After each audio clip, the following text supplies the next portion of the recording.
No moi, Frank Walker from National Tiles. It's Joinen. Today we're taking a look at some entitled parents, because nothing gets your gears grinded up more than some parents who think that they're entitled. I've had plenty of requests to look at this subreddit, so that's what we're doing. Eeehm, which I'm thinking stands for entitled mum, brings her 4 kids to an adult-only wedding. I attended an adult-only wedding for a co-worker a few days ago. The actual ceremony was in a very small church, so it was mostly family and close friends, but the reception was for roughly 250 people. The reception was at a very elegant hotel ballroom, not child-friendly in any way. In fact, child-mean. You can take that one and use it next time. Crystal stemware, expensive linens on the table, etc. About half hour into the reception, a commotion started that made everyone stare. Entitled mum is arguing with the wedding planner loudly. Me, being the nosy broad that I am, inched closer to hear. Turns out, entitled mum brought her 4 children to the reception, even though the invitations clearly stated adults only. Hey look, I'm someone's child and I'm an adult. You know, it happens. There's another great joke for you. Don't worry, I got plenty. I'm guessing at ages, but the oldest one looked 8-ish and the youngest was under a year old. Okay, well, there goes my theory. We're super well behaved, so it was fine. Now keep in mind, this was around 7:30 p.m. or 730 p.m. WP, now what could that stand for? The wedding planner. I figured it out. Was having none of it. She insisted that children were not allowed, what's the point of all these acronyms?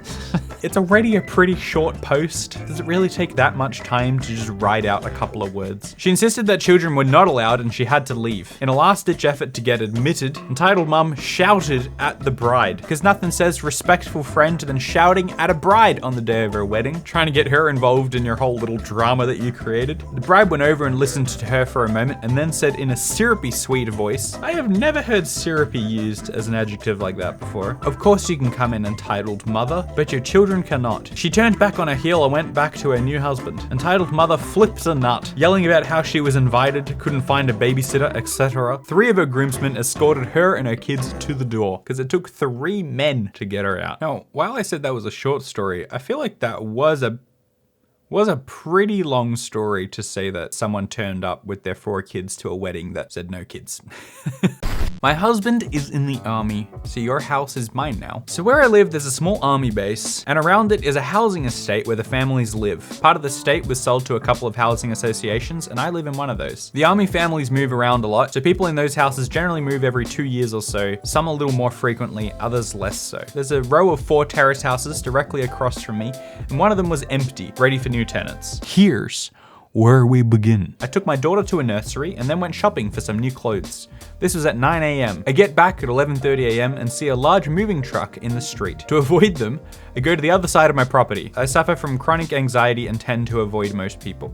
Well, now I feel bad for chuckling. I go in the front door and take the new clothes upstairs to sort. Whilst I'm there, I hear a noise from my back garden and door. Looking out the window, I see a man with a large toolbox trying to open my back door. A woman behind him looking furious, and the guys from the moving company standing around with boxes looking bored. I run down the stairs and open the door, meaning the guy, who I guessed was a locksmith, practically fell through the door into my kitchen. He was surprised, of course, and after looking around, he was confused because clearly someone already lived here. The woman then sighs dramatically and thanks me for finally turning up because they've been there since 8 a.m. trying to get in. She just wants to get her stuff in so she and her kids can sleep. She waves the moving guys forward and then goes to kick her kids out of her car.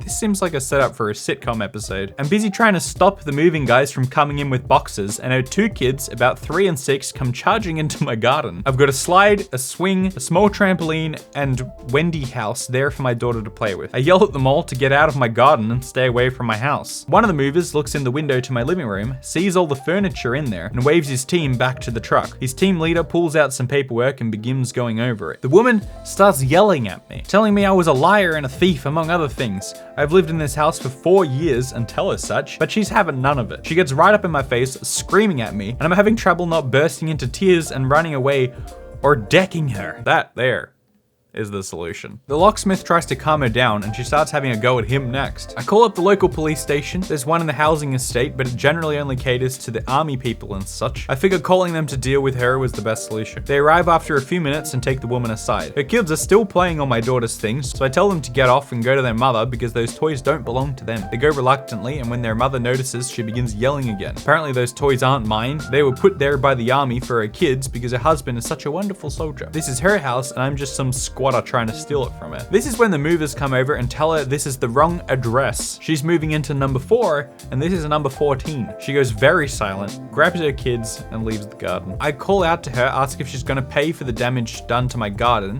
grass torn up by her kids and the movers, my door from what looks like footprints trying to kick it in and scratches from the locksmith, my bushes by the gate, movers and her yanking at them while waiting for the locksmith. She tells me no because she's done nothing wrong, which is when I inform her that I have cameras installed that would have seen the whole thing. I ask the officers if they would like to view the footage, and one of them watches the whole incident take place once I bring out my laptop, which both cameras are linked to, and he says he doesn't have anything to collect the footage just now, but he'll come back later to get it. He also tells me that he will have to report a woman's behavior to the base, as a family's bad behavior can have repercussions for the soldiers too. It's now 5 p.m. The officer was here collecting copies of the footage in case it was needed and might be shown to certain army officials as an example of her behavior. Husband turned up about an hour ago and there was a huge argument across the street. Everyone could hear it, but not exactly what was being said. Either way, this family hasn't exactly had a good start to their time here. I can only hope they move away soon so I won't have to deal with that woman again. Now, I know what you're thinking. I want an update. How's it all going? Well, thankfully, there's an update. So today, I managed to speak with the husband of the woman. He actually came over and knocked on my door. He apologized for his wife mixing up our houses and wanted to make sure I was okay. He looked over the damage to my door and said he would be happy to pay to fix the damage and buy some stuff to repair my lawn. I thanked him and asked what happened with this whole house thing. He said the movers arrived first, got the wrong house, and then called his wife, who immediately told them to call a locksmith. The movers had keys so they could get the large items in before she got there. The locksmith apparently is used by the movers a lot and didn't question the house numbers. When the wife arrived, she stopped the locksmith and tried to get the door open with the keys, and when that didn't work, she started kicking the door. It's the natural decision in that situation. The locksmith stopped her and started trying to open the door himself, which is his job. Why would you start kicking the door down when there's a locksmith there? Which is where I come in. His wife told him everything about their argument, and he had been keeping an eye out so he could come talk to me. Things are basically sorted now. For a few who have said I can't deal with things well, for clarification, I've had a few randoms message me. Of course I didn't. I have chronic anxiety. I'm 8 months pregnant, was all by myself, and I come home to find people trying to break into my house. I wasn't about to invite them in for a tea. I was genuinely terrified that the woman might assault me. So yes, I yelled at those people to get away from my house. And yes, I was angry at the damage done. Calling the police might seem extreme to you or not needed, but I wanted to be certain I was safe. Considering that I'm basically dirt poor and wouldn't be able to afford repairs to my door, the door that she damaged to the point of it being cracked around the lock and leaked rainwater all over my kitchen floor because it hasn't sealed right since, I would say I was justified in wanting her to pay for the damage. Without getting a new door, I would just have to live with a broken one, using duct tape to try and keep the water out, and bracing a chair behind it because it doesn't lock properly anymore. The last few nights I haven't been able to sleep right because my home is not secure and there have been burglaries burglaries in the area. So you guys. Jeez. The soldier actually seemed like quite a decent guy, to be honest.